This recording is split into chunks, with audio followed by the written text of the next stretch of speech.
दोस्तों, तेलंगाना विधानसभा चुनाव के एग्जिट पोल के नतीजे को लेकर तेलंगाना के मुख्यमंत्री केसीआर ओवैसी से किया फोन पर बातचीत।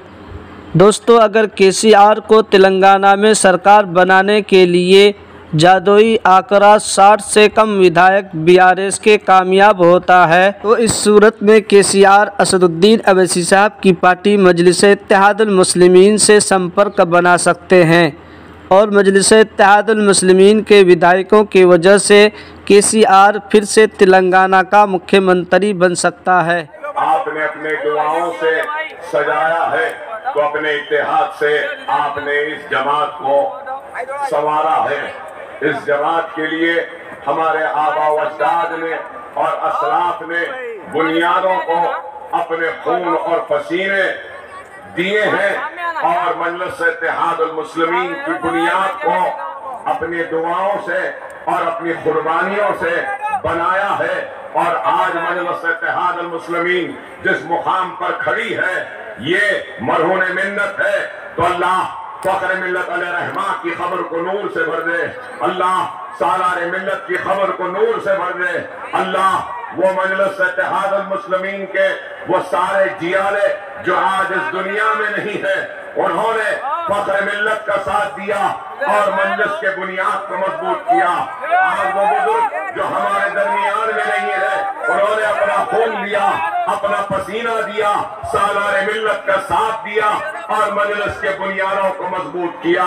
मजलिस के बुनियाद इतनी मजबूत है कि आज इस बुनियाद को कोई हिला नहीं सकता।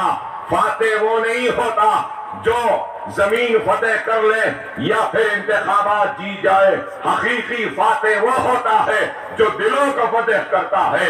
और मजलिस-ए-इत्तेहादुल मुस्लिमीन ने हैदराबाद और रियासत तेलंगाना के सारे मुसलमानों के दिलों को फतेह किया है और उनके दिलों में घर बनाया है, दिलों में जगह बनाई है। और यूं ही मजलिस का कारवां नहीं बना, रातों रात ये इत्तेहाद नहीं बना, जमात रातों रात नहीं बनी। कुर्बानियां हुई और कई नस्लों की कुर्बानी के बाद आज मजलिस-ए-इत्तेहादुल मुस्लिमीन को ये मौका अता हुआ।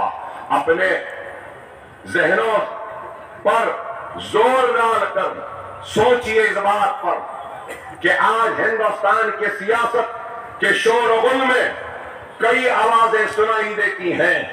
कहीं पर मोदी की आवाज तो कहीं गांधी की आवाज, कहीं यादव की आवाज तो कहीं बहुजन की आवाज, तो कहीं रेड्डी की आवाज, कहीं राव की आवाज, कहीं वेलमा की आवाज, कहीं कापू की आवाज, कहीं लिंगायत की आवाज। बहरहाल हर आवाजें सुनाई देती हैं, लेकिन अगर कहीं पर हमारी अपनी आवाज, मजलूम मुसलमानों की आवाज अगर सुनाई देती है तो वो सिर्फ और सिर्फ मजलिस-ए-इत्तेहादुल मुस्लिमीन से निकली हुई आवाज वो मुसलमानों की आवाज है। और मजलिस-ए-इत्तेहादुल मुस्लिमीन ने जिंदगी के हर शोबे हयात में काम किया। ऐसा नहीं कि सिर्फ जज्बाती बयानात दिए या जज्बाती नारे दिए, बल्कि मजलिस-ए-इत्तेहादुल मुस्लिमीन ने कौम की तामीर के लिए जज्बाती तहारी व जज्बाती नारों के साथ हौसला और अज़्म के साथ आगे बढ़ती गई। जिंदगी के हर शोबे हयात में आपके दरमियान में रही। मजलिस की अपनी तारीख है। जब मजलिस का हिया हुआ तो उस वक्त खौफ और मायूसी के बादल मंडला रहे थे। हमारे तख्त ताज अजायब घर की जीनत बन चुके थे। हमारी लैला